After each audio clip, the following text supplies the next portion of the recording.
สวัสดีครับสวัสดีสุทธิชัยไลฟ์เช้าวันนี้ครับ We are going live to Kuala Lumpur with Dr Mahathir, former Prime Minister of Malaysia.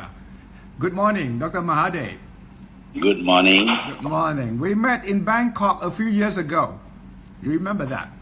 Yeah, I know that. Yeah. But since then, you have not stopped your political activity. In fact, you have just started a new political party at the age of what, 92 this year?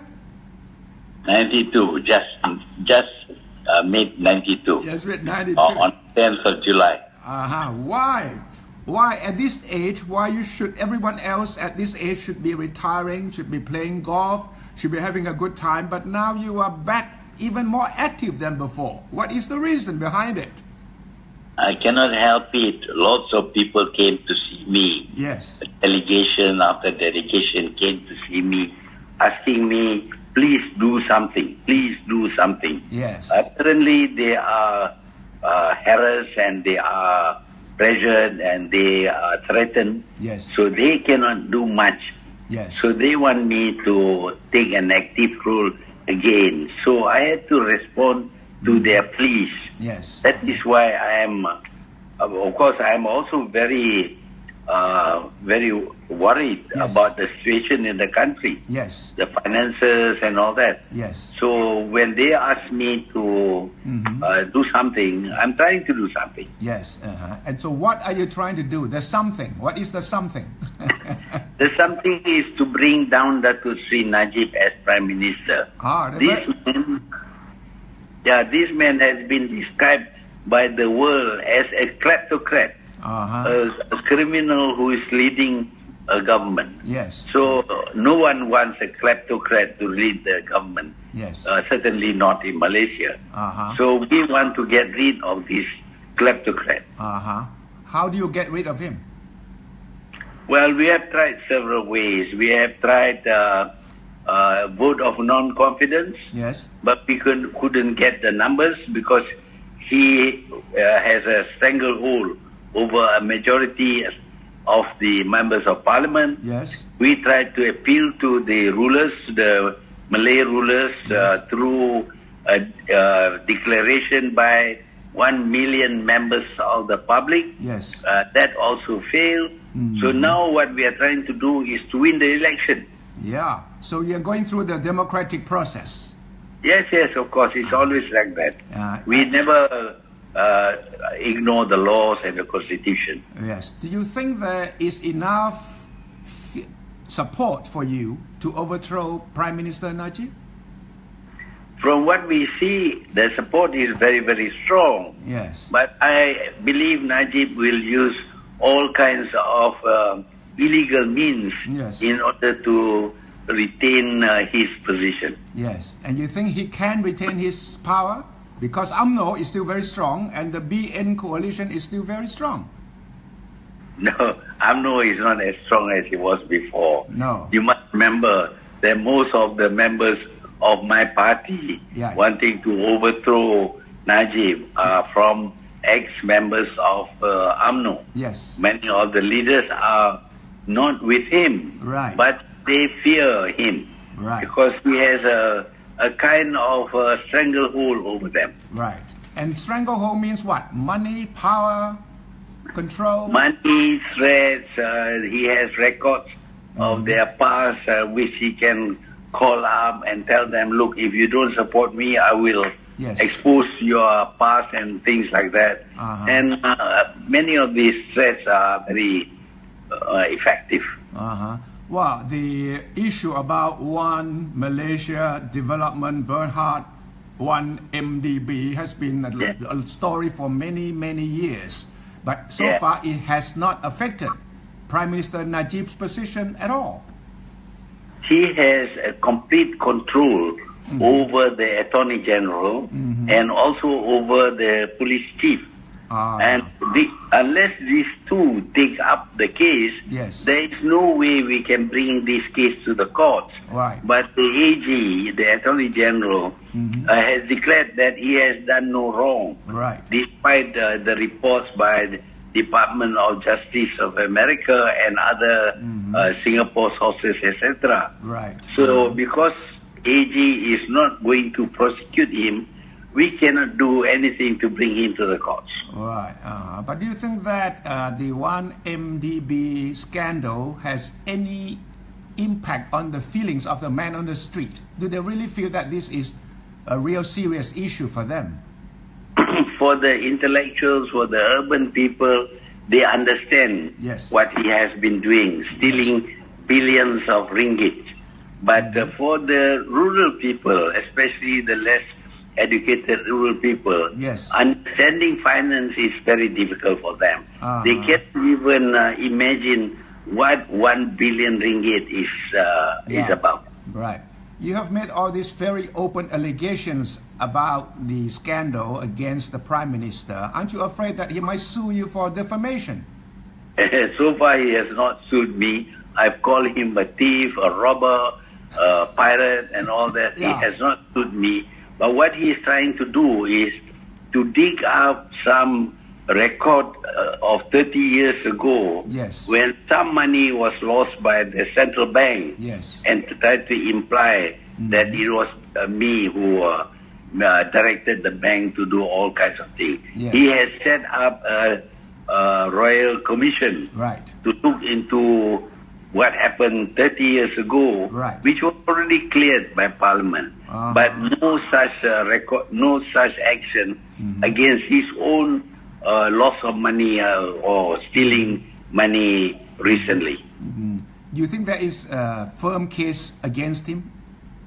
There is definitely a lot of documents which prove that he has taken money, he has abused money, and all that.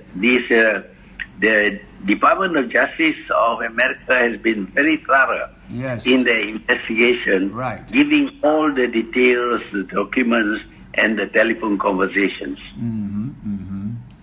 Are you under threat yourself personally? Have you been threatened in any way, directly or indirectly? Well, directly they are threatening that because of my being Prime Minister at the time when the central bank lost money. Therefore, I am liable, and they want, of course, to arrest me and detain me. You're not afraid? Well, one has to take risks. You have taken risk for all your life, right? That's the only way to resolve matters. You have just formed a new party called the Parti Pribumi Bersatu Malaysia, PPBM, right? Why did you have to form a party? No, to defeat Najib, you need a very strong coalition. A coalition of all the opposition parties.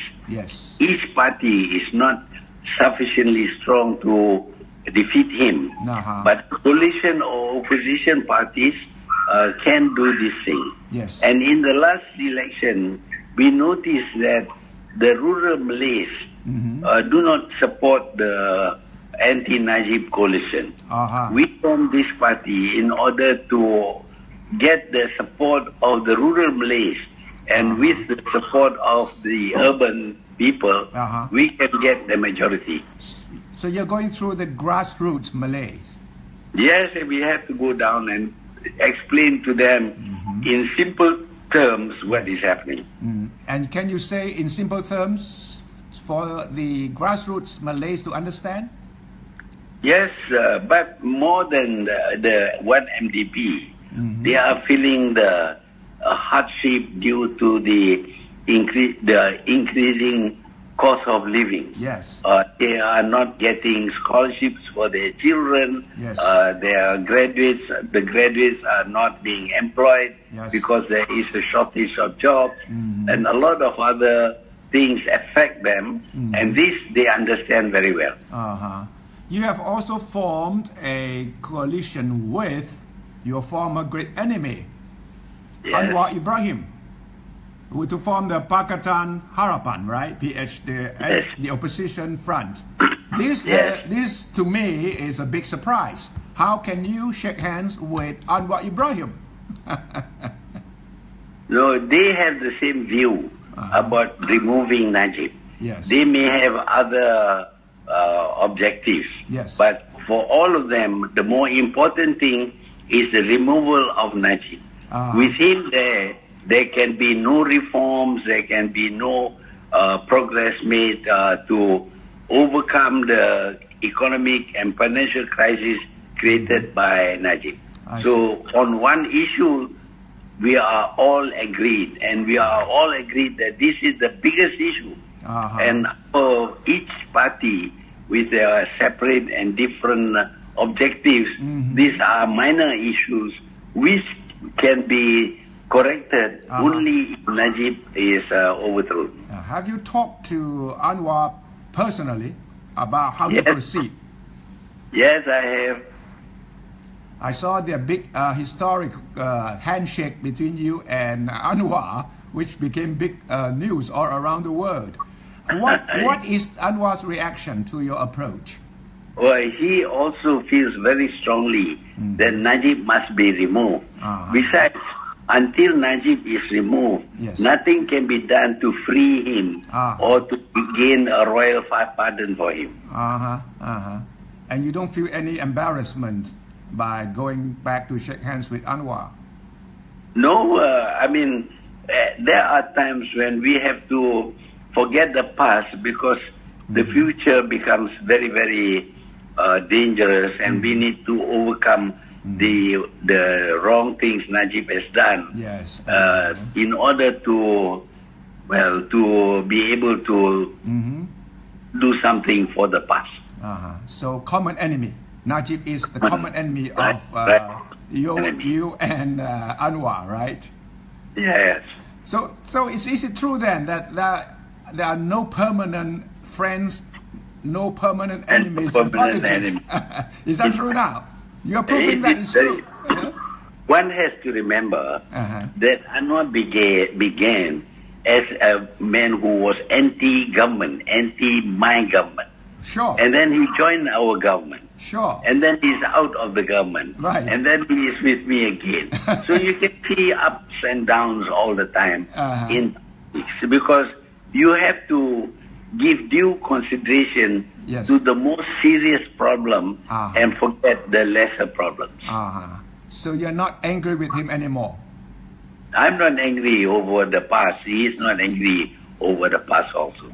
So who will be the prime minister if you manage with Anwar to overthrow Najib? Who is going to be the prime minister? We have not decided on that. That can be decided maybe just before the election or even immediately after the election. Because when you name a prime minister, a potential prime minister, there may be some differing opinions and may cause some split in the opposition. Right.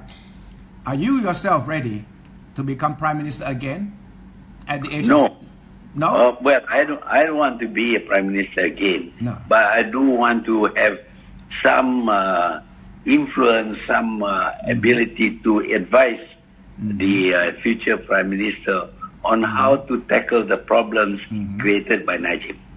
So you are also joining up with the Chinese opposition leader Lim Kit-siang in this time as well, right? Yes, of course. But you used to criticize him quite sharply, quite severely. Now you are friends again. Well, when you are in the government, you have to demonize your opposition.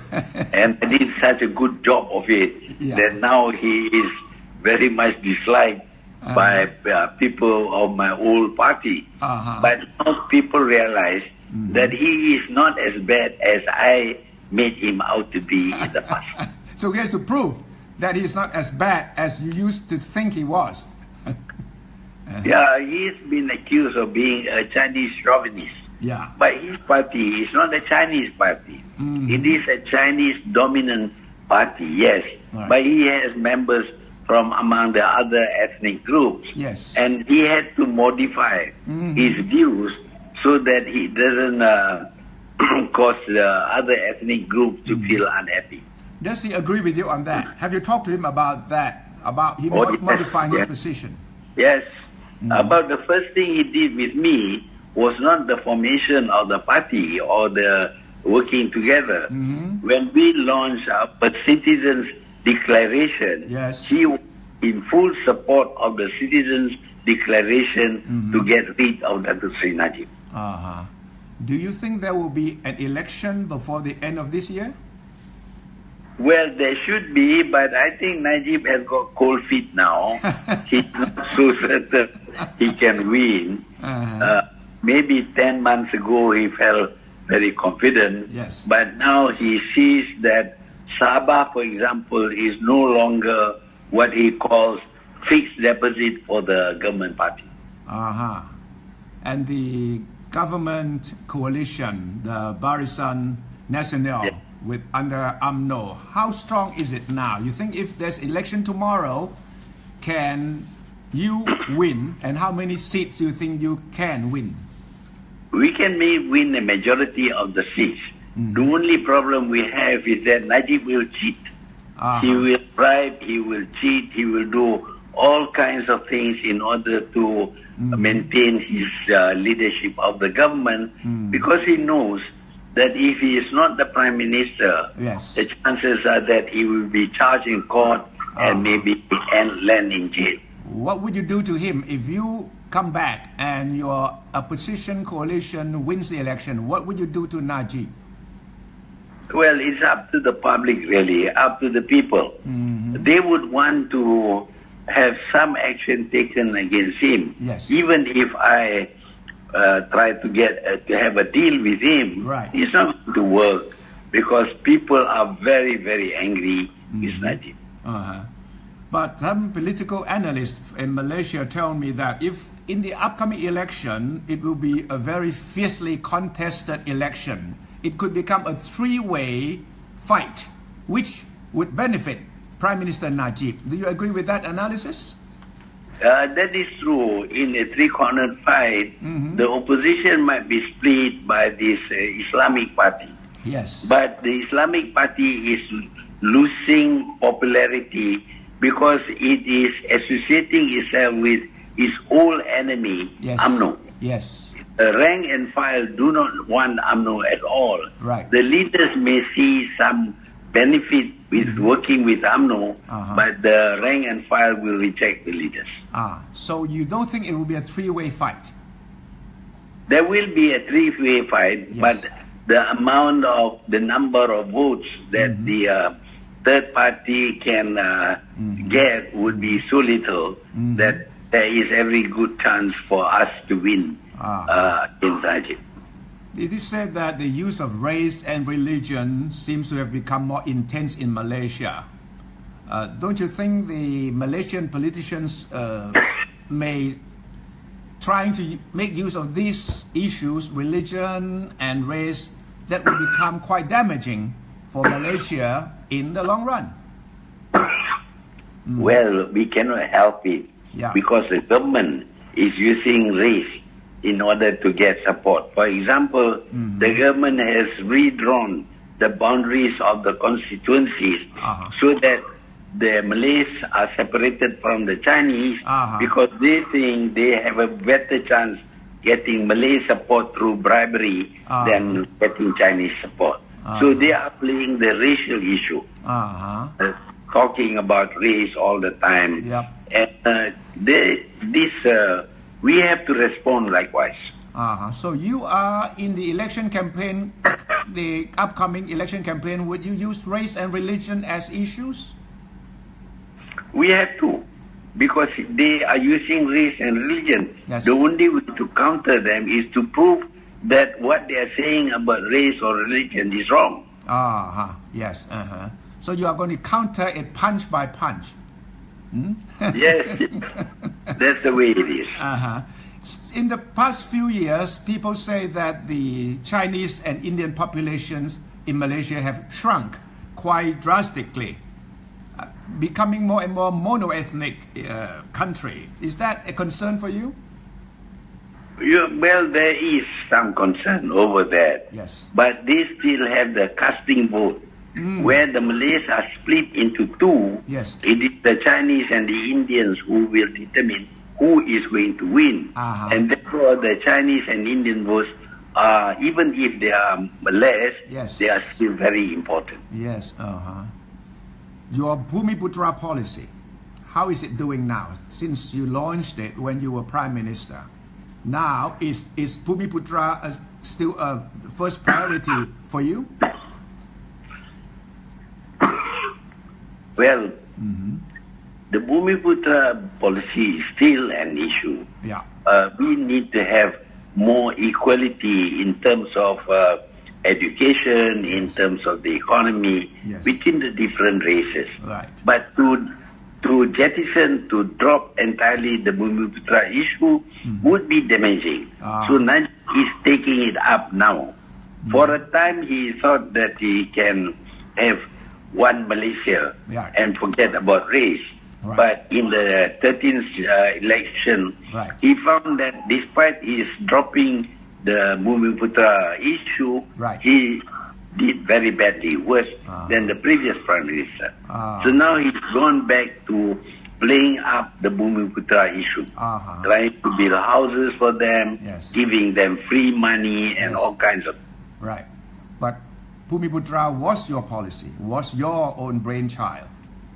Is it? Yeah, during my time, what I did was I tried to reduce the disparity Yes. in terms of the wealth of the different races. Right. Obviously, the Chinese are the richest people in Malaysia. Right. You know, disparities, too extreme disparities Right. will lead to conflict and even confrontation and violence. So we try to reduce that. Do you see Malaysia moving towards a more conservative Muslim country now? That is what Najib is trying to show because he wanted the Islamic Party to support him. Yeah. But even the Islamic Party is losing support now Right. because of their association Right. with the former Right. opponents, UMNO. Right. So we think that that game is not going to give any good result for them.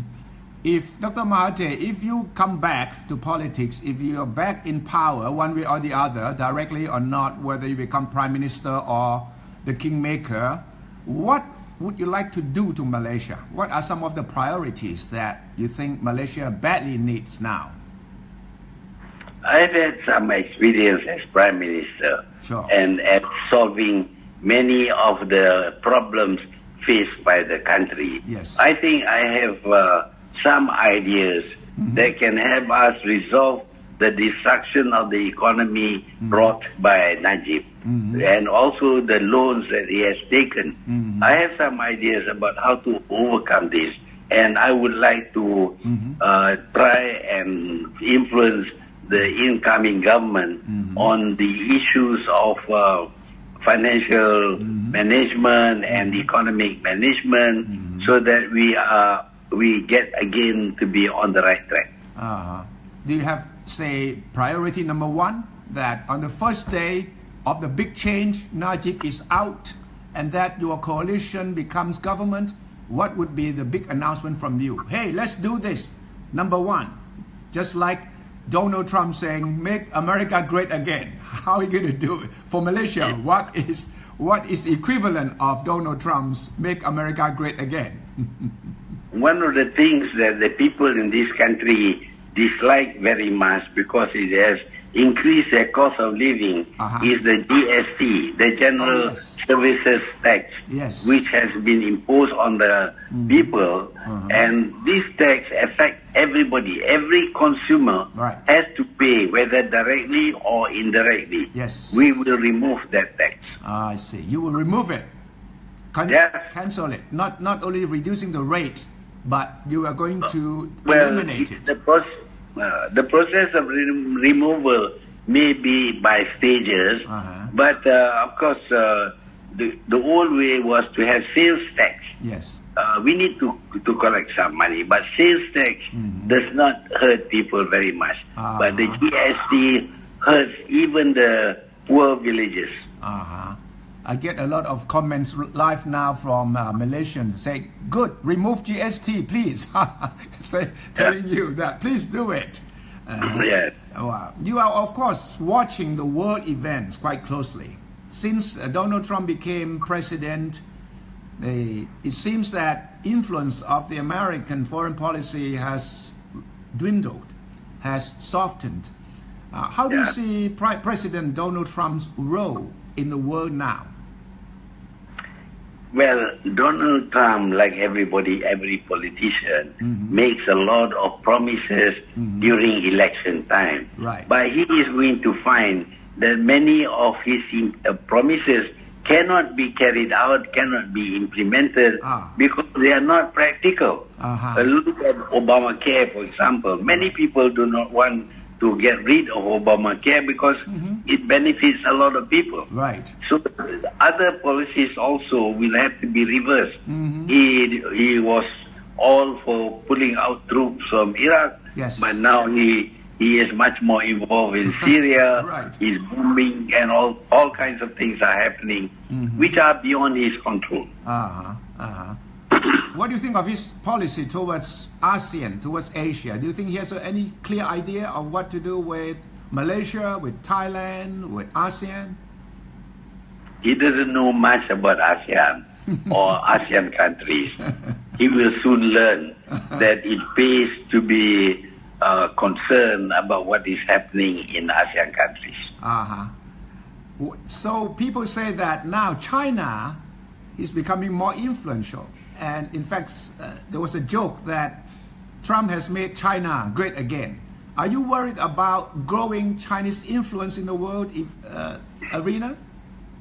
To a certain extent, this feeling of disillusion with Trump has been of benefit to China. Yes. But China is the second biggest economy in the world. Right. It has a lot of money, and obviously it will use its new economic strength to promote itself as the superpower in the world. Yes. That we cannot help. Yes. But of course, if the rest of the country learns how to live with China, how to handle China's threat, so-called threat, I think we will have a better world where China's great economy would become an engine of growth for many countries. So you are in agreement with a sort of more balanced world order, meaning that China, the United States, Russia, Japan.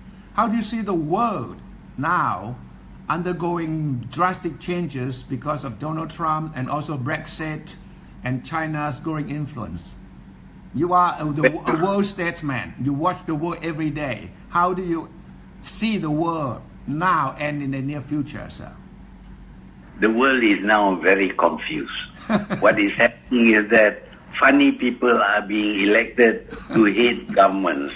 And these funny people try to introduce all kinds of new ideas which will in time will be found to be unworkable.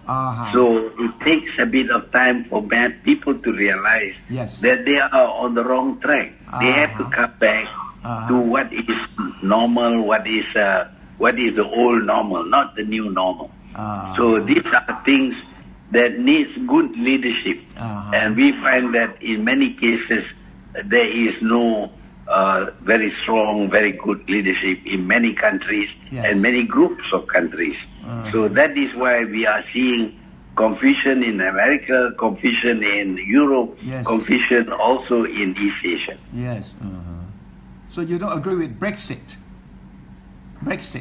You don't agree with it? You don't think that the United Kingdom... I don't think so. I don't think it was a good idea. When you do something, you need to know what would be the effect on different sectors of the economy. Right. It may be that foreign workers in UK has spoiled the chances of British citizens. But now they are finding that without foreign workers, they are not to do well. Right. How would your relations with Singapore be if you come back to be government? Well, it would be normal. My relation with Singapore is based on issues, and we can resolve those issues. That's not a problem. No more personality issues. I must admit, I know Kuan Yew better than his son, But I think I can develop a relation with his son and make him understand the needs of Malaysia. Yes. The South China Sea is also an issue, and people are worried about China in South China Sea. United States Navy is also in the area. What do you think should be the options of peace in South China Sea? I don't believe in threatening each other simply because China is much more powerful now. You have to increase the power of the U.S. in the South China Sea. That leads to confrontation and it will escalate. And in time, it may come to violence and wars. Right. That is a bad way of trying to solve conflicts. Right. I would think that there should be better forum for China, the United States, and Europe, and East Asia to sit together and find peaceful solutions to the problems. Yes. So you don't agree with this kind of sort of confrontation in South China Sea between the USA and China? Confrontation has never solved any problem. The Indonesian confrontation, when it stopped, then problems are solved. Confrontasia. You remember that? North Korea? Are you worried about North Korea? Yes, I'm worried, but I think the rest of the world should make contact with this man who seems to be very belligerent. Yes. But leaders don't last forever, and they modify their views over time. Thailand. How would you treat the Thai-Malaysian relations once you are back in power? You remember that we had an insurgency, so-called banditry and terrorism in Malaysia at the time of our independence. Sure.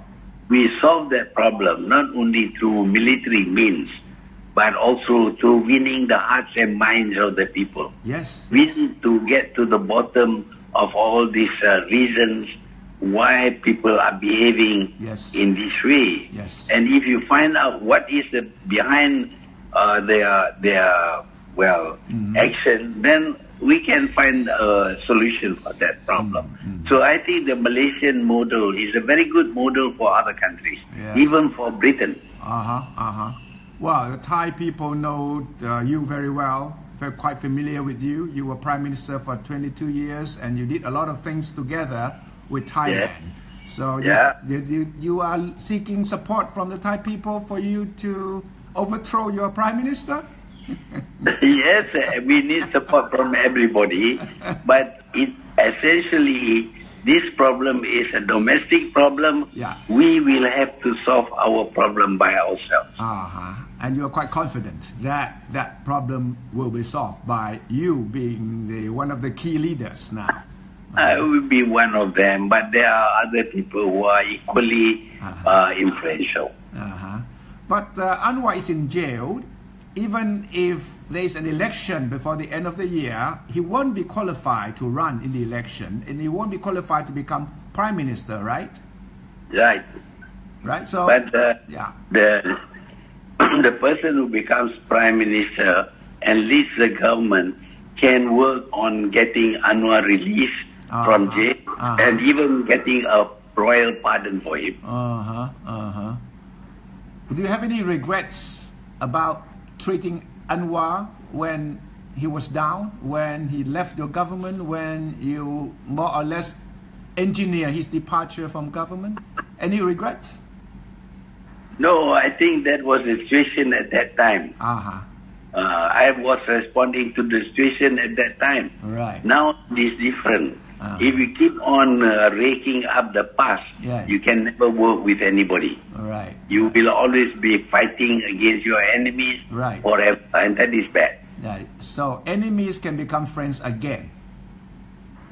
Yes, he can come back again. If people want him, who am I to stop it? You think he's qualified? You think he's capable of being Prime Minister? He's quite capable of becoming Prime Minister. But of course, future Prime Ministers of Malaysia would not be so powerful as the present one. What will happen to UMNO? I think UMNO will fade. It's the fate of all parties which initially won independence. After gaining independence, they find that running an independent country is different from struggling for independence. So you are ready for the big fight, and despite your age and despite all the people trying to say you should retire, you should have a happy, quiet life, you are not going to sit quietly or staying at home, right? Well, if things go well, I don't think I need to interfere. But I have ideas on how to resolve many problems. And I should not be stingy about giving my ideas to other leaders. So that is the role that I see for myself. But if things are doing well, I don't see a need for me to be to interfere. I should be resting and waiting for my... Right. If a poll is conducted today, popularity between you and Najib, who do you think will be more popular between you and Najib? There have been many polls taken, and certainly Najib is at the bottom. One question from one of the viewers now, Kun Vibun, former ambassador to China. What is the secret of your great health? Your health. It is very simple. Very simple. I tell people, please don't overeat and become fat and give a lot of burden on your heart and other systems. Then I think you will be more healthy. But of course, if you get some of these diseases like cancer, there's no way you can manage that. But I'm fortunately free from such diseases. Right, yeah. All I need to do is to look after my diet and things like that. So you have a diet? Daily? Yes. What is your diet? What don't you eat? What is something that you would not, don't eat at all? Do you drink? I eat almost everything except fish, but I eat in moderation. Never eating too much. In moderation. Never getting my stomach bloated. So the secret is moderation. Moderation. And no smoking, no drinking. No drinking. No drink at all. No wine. Drink at all. No smoking. No alcohol at all. No. Wow. Forever, since you were young, right? Since I was young, yes. No smoking, no drinking. And moderation in taking. Moderation. No womanizing. No. I'm married to one woman, and I have been with only one wife all this while. Yeah, I've met her, and a great couple. Exercise? Well, a modicum of exercise. I ride horses and I ride bicycles now. So I do a little bit of exercise. Mental health. How do you keep mentally alert and also not stressed? Because you are under, for other people, anyone else, it would be a great stress for you to be in the limelight again, answering questions, to be struggling against the Prime Minister who is so powerful. Right. Now, how do you keep yourself mentally healthy and not worried too much? Can you sleep at night? Answering questions from people like you keeps my mind active. Do you sleep well every night? Yes, problem? Reasonably well. So no real concern. And whatever happens from now, you'll be okay. Meaning you can accept any consequences. I accept any consequences, including the fact that I'm 92 years old. Right. And of course, you will live up to over 100. You plan to do that. Yeah, but living over 100 is fine. But if you are mentally retarded, you're going like that, then being 100 is no good. achievement. Okay. So thank you very much, Dr. Mahathir, for having a chat with me this morning on Facebook Live. A lot of people have joined to watch and to take part in it, and I wish you the best of luck. The best of luck to Malaysia and you too. Thank you very much, sir. Thank you very Thank you very much. much, sir. Yes. ดร.มหาเถรนะครับใครที่ติดตามผมไม่ได้แปลเพราะว่าจะให้การบทสนทนาเป็นไปอย่างราบรื่นและจะมาสรุปให้ฟังช่วงท้ายครับเป็นยังไงครับทุกท่านที่ได้ฟังบทสนทนาจิบกาแฟกับดร.มหาเถรซึ่งเป็นนักการเมืองโด่งดังที่สุดของมาเลเซียก็ว่าได้ดังกว่านายกปัจจุบันนายิบราซากดังกว่าอดีตรองนายกรัฐมนตรีคลังอันวาอิบราฮิมซึ่งตอนนี้ติดคุกอยู่แล้ววันนี้ก็จับมือกันระหว่างศัตรูคู่แค้นทั้งสองคนต้องเรียกว่าเป็นนักการเมืองระดับสุดยอดของมาเลเซียสองคนที่เคยเป็นศัตรูกันเคยอยู่ร่วมกันอย่างที่ท่านมหาเดชบอกเคยอยู่ด้วยกันออกมาแล้วกลับไปมาซึ่งเป็นเรื่องธรรมดาของการเมืองครับมหาเดชยอมรับเลยครับว่าไม่มีมิตรไม่มีศัตรูถาวรทางการเมืองแล้วแต่สถานการณ์วันนี้จึงเป็นคำประกาศจากมหาเดชผ่านรายการสุทธิชัยไลฟ์เลยนะครับว่า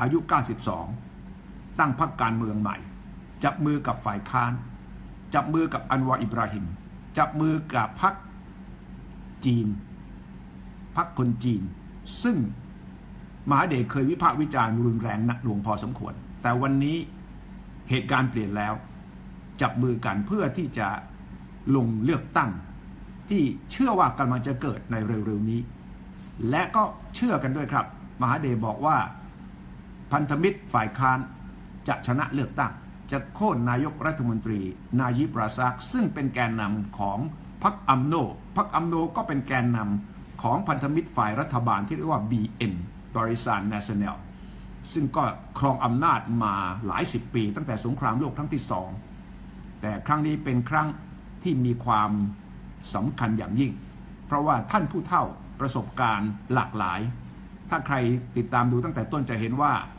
เสียงจังหวะหน้าตาก็ยังสดชื่นสดใสพร้อมที่จะลุยทางการเมืองอีกรอบหนึ่งนี่คือท่านมหาเดชโมฮัมหมัดซึ่งต้องถือว่าเป็นรัฐบุรุษของเอเชียอายุยืนยาวครับเพื่อนรุ่นเดียวกันทั้งที่เป็นมิตรทั้งที่เป็นคู่แข่งเช่นลีกวนยูของสิงคโปร์ก็จากไปแล้วของไทยก็จะต้องเป็นยุคของจอมพลถนอมกิตติกจรของอินโดนีเซียก็ต้องสมัยโน่นแหละครับซูฮาโตหรือก่อนหน้านี้ด้วยซ้ำไปซูกาโนก็จากไปก่อนแล้วฉะนั้นต้องบอกว่ามหาเดชวันนี้คือนักการเมืองอาวุโสที่ยังเหลืออยู่ในอาเซียนที่ไม่ยอมพักผ่อนไม่ยอมถดถอยและก็พยายามที่จะบอกว่าแก้ปัญหาบ้านเมืองวิกฤตบ้านเมืองเพราะว่ารัฐบาลชุดนี้สร้างปัญหาให้กับประเทศมาเลเซียมากมาย